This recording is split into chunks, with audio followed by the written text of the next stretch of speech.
जी, आप लगातार कन्हैया कुमार का नाम ले रहे थे, थोड़ा उनके बारे में भी बात कर लेते हैं कि उनकी क्या, उनको लेकर क्या योजना बन रही, क्या उनका एडजस्टमेंट जो 9 सीटें हैं उनमें कहीं पर हो पाएगा? क्योंकि भागलपुर कह रहा हूँ, बेगूसराय तो हाथ से निकल चुकी, जहाँ से पिछली बार वो लड़े थे।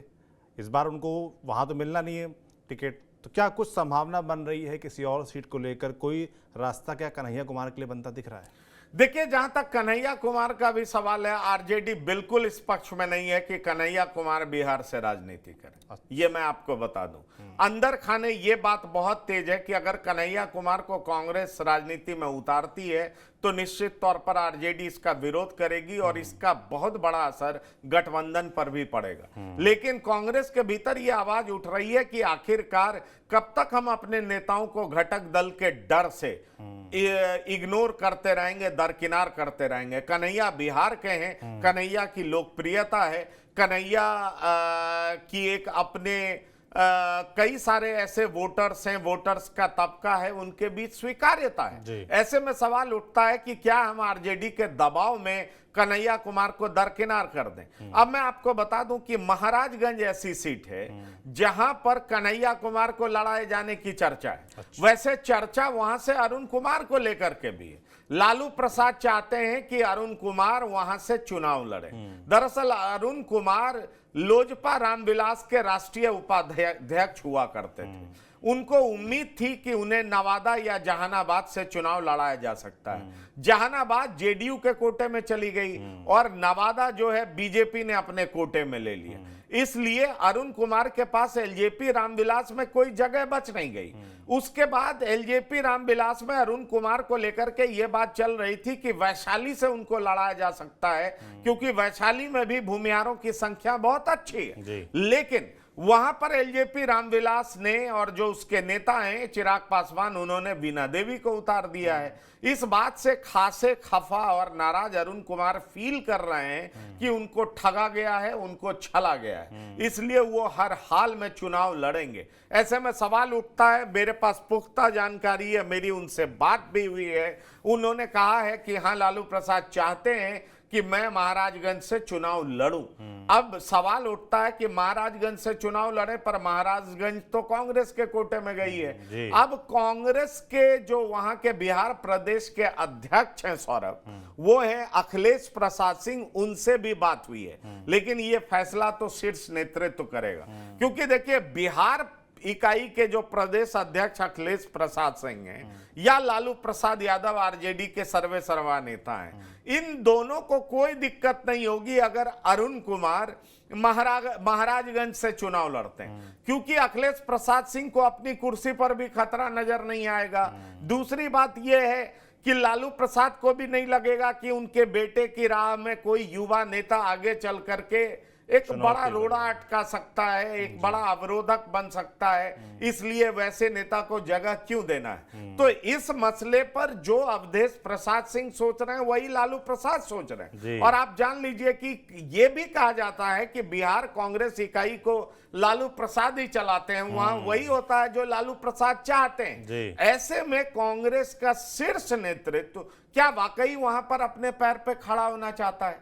क्या वाकई महाराजगंज से कन्हैया कुमार को उतारना चाहता है? लेकिन उसके आगे सबसे बड़ी दिक्कत यह है कि कन्हैया कुमार को उतारे कांग्रेस उतारती है तो आरजेडी इसको बिल्कुल पसंद नहीं करेगी, ये भी पुख्ता बात है। ऐसे में सवाल ये उठता है कि क्या कांग्रेस इस स्थिति में है कि वो कोई इंडिपेंडेंट स्टैंड ले सके। दरअसल लालू प्रसाद का ये भी मानना है, वो मानते हैं कि राजनीतिक समीकरण को साधना बहुत जरूरी है। कन्हैया कुमार बड़े नाम हो सकते हैं, लेकिन उनका जनाधार कोई बहुत अच्छा नहीं है, और खास तौर पर अपर कास्ट में उनको टुकड़े टुकड़े गैंग की तरह देखा जाता है। उनका राष्ट्रीयता के प्रति उनकी दुर्भावना जिस तरीके से फैलाई गई थी बीजेपी द्वारा, तो अपर कास्ट उनको एंटी नेशनल के तौर पर ट्रीट करता है, इसलिए वो अपर कास्ट का वोट हासिल करने में कामयाब नहीं होंगे। ये आरजेडी के भीतर जो सोच है वो मैं बता रहा हूं। लेकिन हाँ, मुसलमानों के बीच में लोकप्रिय हैं, तो लालू प्रसाद का कहना है कि मुसलमानों के बीच में लोकप्रियता तो मेरी खुद की है, इसलिए कन्हैया कुमार की जरूरत क्या है। अपर कास्ट के वोट बैंक में सेंधमारी के लिए अगर कोई एक नेता जो कि अरुण कुमार है, अरुण कुमार को अगर महाराजगंज से लड़ा दिया जाता है तो उसका फायदा सिर्फ महाराजगंज में ही नहीं होगा, उसका फायदा हमें जहानाबाद में भी मिल सकता है। क्योंकि पिछली बार जहानाबाद से जेडीयू के चंद्रवंशी जीत गए थे और महज 1700 वोटों से जीते थे। वहां पर सुरेंद्र यादव हार गए थे आरजेडी से। अरुण कुमार जहानाबाद से आते हैं। ऐसा मानना है लालू प्रसाद का कि कई ऐसी सीटें हैं जहां पर भूमिहार मतदाता अच्छी संख्या में, अगर हम अरुण कुमार को सीट देते हैं तो इसका एक पॉजिटिव मैसेज भूमिहारों में जाएगा। भूमिहार का रुख कांग्रेस के प्रति हो सकता है, भूमिहार कांग्रेस के तरफ मुड़ सकते हैं। और साथ ही साथ लालू प्रसाद ये भी मानते हैं कि वो खुद आरजेडी से वैशाली से उम्मीदवार मुन्ना शुक्ला को बना रहे हैं। तो इस तरीके से लालू प्रसाद भूमिहारों को जोड़ने की तरफ कदम आगे बढ़ा रहे हैं। तो अगर ये मैसेज दिया जाएगा महागठबंधन के तरफ से तो महागठबंधन पे इसका सकारात्मक असर पड़ेगा और मतदाता जो है बड़ी संख्या में जो कि बीजेपी को वोट करते हैं वो महागठबंधन के पक्ष में वोट करेंगे। तो लालू प्रसाद इस रणनीति से सोच रहे हैं। इस रणनीति के तहत लालू प्रसाद की सारी रणनीतियां सफल होती दिखाई पड़ती हैं। इसलिए महाराजगंज में एक तरफ कन्हैया कुमार का नाम है तो दूसरी तरफ अरुण कुमार का भी नाम है, लेकिन लालू प्रसाद बैटिंग अरुण कुमार के लिए ही कर रहे हैं। इसलिए जहां तक कन्हैया कुमार का सवाल है उनका नाम